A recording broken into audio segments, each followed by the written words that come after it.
दोस्तों, अगर आपको लगता है पैसा ही जिंदगी की सबसे बड़ी ताकत है, तो यह कहानी आपकी सोच बदल देगी। इसलिए वीडियो को अंत तक जरूर देखिए और अभी से लाइक, शेयर और सब्सक्राइब करना मत भूलिए। दोस्तों, यह सच्ची कहानी है बिहार के समस्तीपुर जिले की, जहां एक नाम था जो खुद में एक पहचान था, दीपक मल्होत्रा, जिसकी एक फोन कॉल पर अधिकारी लाइन में लग जाते थे, जिसका नाम सुनकर बैंक मैनेजर खुद कुर्सी छोड़ देता था, जिसकी बेटी के जम पर पूरे शहर ने मिठाइयां बांटी थीं। आज उसी दीपक मल्होत्रा की आंखों में एक थकी हुई उदासी थी। वह चुपचाप अपनी आधी बनी बिल्डिंग की छत पर जा बैठा था। चारों तरफ शोर था, कहीं ईंटें गिर रही थीं, कहीं मजदूर हंसते हुए सीमेंट का गारा घोल रहे थे, कहीं कोई पाइप जोड़ रहा था। लेकिन दीपक की आंखें खोई हुई थीं। उन्हें ना काम का होश था, ना व्यापार का। उनके चेहरे पर लिखा था, मैंने सब कुछ पा लिया, पर शायद कुछ बहुत जरूरी खो दिया है। तभी उनकी नजर एक युवक पर गई। वह बाकी मजदूरों की तरह चिल्ला नहीं रहा था, हंसी नहीं कर रहा था, बल्कि चुपचाप मेहनत के साथ ध्यान से काम कर रहा था। उसे देखकर कोई भी कह सकता था, यह लड़का गरीबी में पला है, लेकिन सिर झुकाकर नहीं, सीना तान कर जीता है। दीपक कुछ देर तक उसे देखते रहे, फिर जैसे कोई अजीब सी शक्ति उन्हें उस लड़के के पास खींच ले गई। वह धीरे धीरे सीढ़ियां उतरकर उस लड़के के पास पहुंचे। बेटा, नाम क्या है तुम्हारा? जी, रोहन कुमार, लड़के ने सीधा जवाब दिया। कब से कर रहे हो ये काम? जब से पापा गए। घर में मैं ही मां का सहारा हूं। और पढ़ाई, सुबह काम, शाम को कोचिंग, जैसे तैसे कोशिश कर रहा हूं। दीपक थोड़ी देर चुप रहे, फिर एकदम से बोले, बेटा, क्या तुम मेरी बेटी से शादी करोगे? रोहन का हाथ रुक गया, हथौड़ी वहीं गिर गई। उसने पलट कर देखा। क्या कहा आपने? मैं मजाक नहीं कर रहा। मैं तुमसे अपनी बेटी की शादी करवाना चाहता हूं, लेकिन मालिक, मैं तो एक मजदूर हूं। दीपक मल्होत्रा की आंखें डबडबा गईं। हाँ, तुम मजदूर हो, पर तुम में वो शराफत है जो करोड़ों में नहीं मिलती। और मेरी बेटी को अब किसी जहरी की नहीं, किसी इंसान की जरूरत है। रोहन कुमार घबराया हुआ था। उसने कहा, साहब, मैं कुछ नहीं जानता। आपको अगर कुछ भी करना है तो पहले मेरी मां से पूछिए। दीपक मुस्कुराए। अभी चलते हैं तुम्हारे घर। आयुषी वर्मा, नाम जितना मासूम, स्वभाव उतना ही तीखा और घमंडी। दीपक मल्होत्रा की इकलौती बेटी, बचपन से पाल पस कर इस तरह बड़ा किया गया कि वह कभी ना सुन ही नहीं पाई।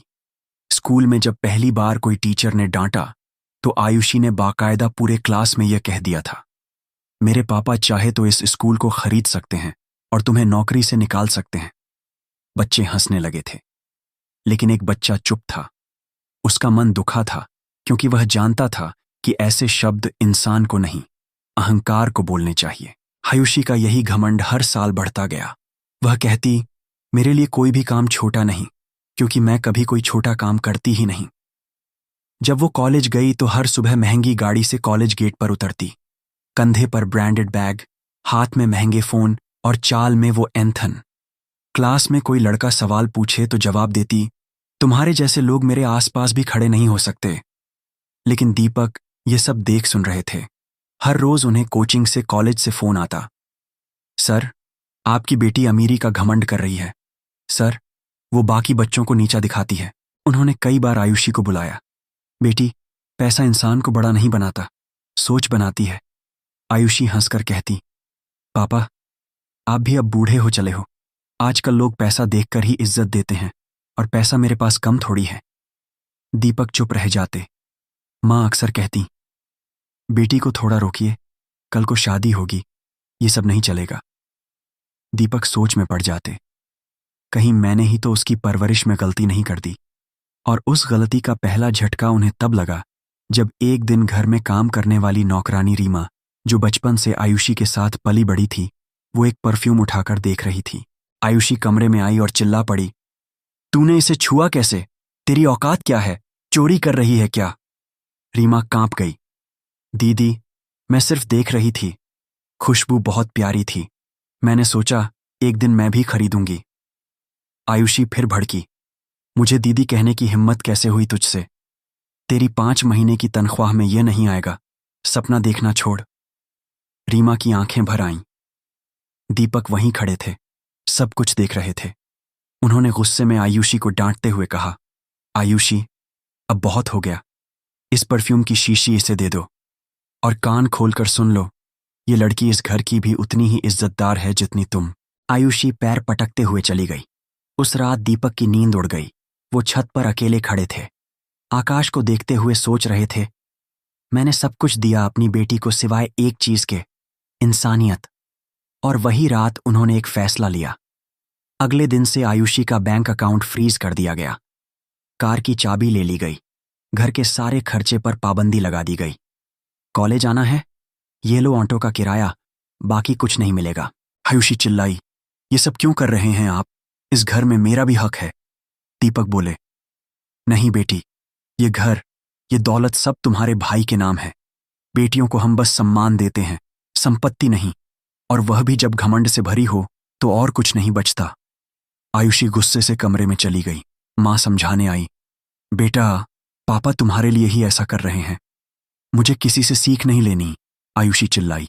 दीपक वहीं बैठे रहे, एक शब्द नहीं बोले, लेकिन उनके दिल में कुछ टूट चुका था। और बहुत कुछ सोचने और कई रातों तक जागने के बाद दीपक मल्होत्रा ने वह फैसला लिया जो एक बाप को शायद कभी ना लेना पड़े। अपनी घमंडी बेटी को जिंदगी की असलियत सिखाने के लिए उन्होंने उसे उस रास्ते पर भेजने का निर्णय लिया जहां ना शान व शौकत थी, ना ऐशो आराम, बस एक सच्चा इंसान था। अर्जुन, वही मजदूर लड़का जिसकी आंखों में शराफत थी, जिसकी जुबान में नम्रता थी, जिसके पास पैसा नहीं था पर इज्जत देना आता था। उसी शाम दीपक अर्जुन को अपने साथ लेकर उसके छोटे से घर पहुंचे। एक टूटी दीवार के उस पार एक मां चूल्हे पर रोटी सेक रही थी, जिसे नहीं पता था कि आज उसकी झोपड़ी में जिंदगी का सबसे बड़ा प्रस्ताव आने वाला है। दीपक ने सिर झुकाकर कहा, बहन जी, मैं चाहता हूं कि आपके बेटे की शादी मेरी बेटी से हो। सुनकर अर्जुन की मां पहले तो कांप गई, फिर जैसे खुद से कहने लगी, क्या यह सपना है? कुछ देर तक खामोशी छाई रही और फिर उन ममतामयी आंखों ने निर्णय लिया, अगर आप इज्जत देंगे तो मैं अपनी संतान आपको सौंपने को तैयार हूं। एक साधारण मां का यह फैसला एक रसूखदार बाप की बेटी की पूरी दुनिया बदलने वाला था। शादी की तारीख तय हो गई। दीपक मल्होत्रा ने किसी रिश्तेदार को नहीं बुलाया, न कोई कार्ड छपवाया, न ढोल नगाड़ा मंगवाया। बस एक मंदिर में सादे कपड़ों में सिंदूर की एक लकीर और एक मूक प्रतिज्ञा में बंध गई आयुषी और अर्जुन की जोड़ी। आयुषी अब भी चुप थी। वो सोच रही थी, शायद पापा मुझे डरा रहे हैं, ये लड़का कोई असली बिजनेसमैन होगा, ये सब एक्टिंग है। लेकिन जैसे ही शादी के बाद अर्जुन उसे अपने घर ले जाने के लिए एक पुरानी खड़खड़ाती वैन लेकर पहुंचा, आयुषी के सपनों का महल चूर चूर हो गया। वह कुछ बोल नहीं पाई, सिर्फ आंखें फैलाकर देखती रह गई। और जब पहली बार आयुषी ने अर्जुन के घर के दरवाजे पर कदम रखा, एक छोटी सी गली, कच्चे रास्ते, टूटा हुआ दरवाजा, अंदर बस 2 कमरे, एक में सिलाई मशीन, दूसरे में लकड़ी का पलंग, और दीवारों पर लगे पंखे से आती हल्की सी कर्र कर्र की आवाज। आयुषी ने जिंदगी में पहली बार ऐसा घर देखा था। उसने चारों ओर नजर घुमाई और बोली, क्या यह मेरा ससुराल है? अर्जुन मुस्कुराया, हाँ आयुषी, अब यही तुम्हारा घर है। आयुषी का चेहरा तमतमा गया, तुमने मुझे धोखा दिया। मैं सोच भी नहीं सकती थी कि पापा मुझे यहां भेजेंगे। मैं एक पल नहीं रुकूंगी इस झोपड़ी में। अर्जुन फिर भी शांत रहा, अगर जाना चाहो तो मैं रोकूंगा नहीं, लेकिन जब तक हो इस घर को घर समझो। इतने में उसकी मां पास आ गई। उन्होंने कहा, बेटी, ये घर छोटा जरूर है, पर हम कभी तुम्हारे साथ गलत नहीं करेंगे, बस थोड़ा साथ चाहिए। लेकिन आयुषी किसी की नहीं सुन रही थी। शादी के पहले ही दिन उसने अर्जुन को खरी खोटी सुना दी। तुम्हारे पास देने को है ही क्या? न गाड़ी, न बड़ा घर, न पैसा, और न वो स्टैंडर्ड जो मैं डिजर्व करती हूं। अर्जुन का चेहरा कुछ पल के लिए झुका, फिर उसने शांति से कहा, मेरे पास सम्मान है, प्यार है, और तुम्हारे लिए मेरे दिल में जगह है, लेकिन अगर वो नहीं चाहिए तो मैं जोर नहीं डालूंगा। उसके बाद के दिन आयुषी के लिए जैसे सजा बन गए। सुबह उठती तो घर की छत से धूप टपकती, न एसी न गीजर, रसोई में गैस तक नहीं, मिट्टी का चूल्हा। अर्जुन की मां प्यार से कहती, बेटी चलो सब्जी लेने साथ चलते हैं। वो जवाब देती, मैं किसी बाजार में नहीं जाती, मेरे तो ब्रांडेड स्टोर्स होते थे। अर्जुन जब काम से लौटता तो हंसते हुए पूछता, कुछ लाऊं तुम्हारे लिए? आयुषी ताना मारती, हाँ, मेरी पुरानी जिंदगी, क्या तुम वो ला सकते हो? रात को खाना बनता तो आयुषी खुद अपने कमरे में खाती। सोचती, सास के साथ बैठकर खाना, बात करना, ये तो मेरी शान के खिलाफ है। जैसे मैं उनके बराबर कैसे बैठ सकती हूं? अर्जुन सब कुछ चुपचाप सहता रहा। एक दिन उसकी मां बोली, बेटा, क्या तुझसे कोई गलती हो गई है? अर्जुन ने उदासी से कहा, मां, मैंने प्यार तो दिया है, शायद बहुत ज्यादा दिया है, इसलिए अब उसे उसकी अहमियत समझ नहीं आ रही। मां ने मुस्कुराकर सिर पर हाथ रखा, बेटा, प्यार जितना चुप होता है उतना ही गहरा असर करता है।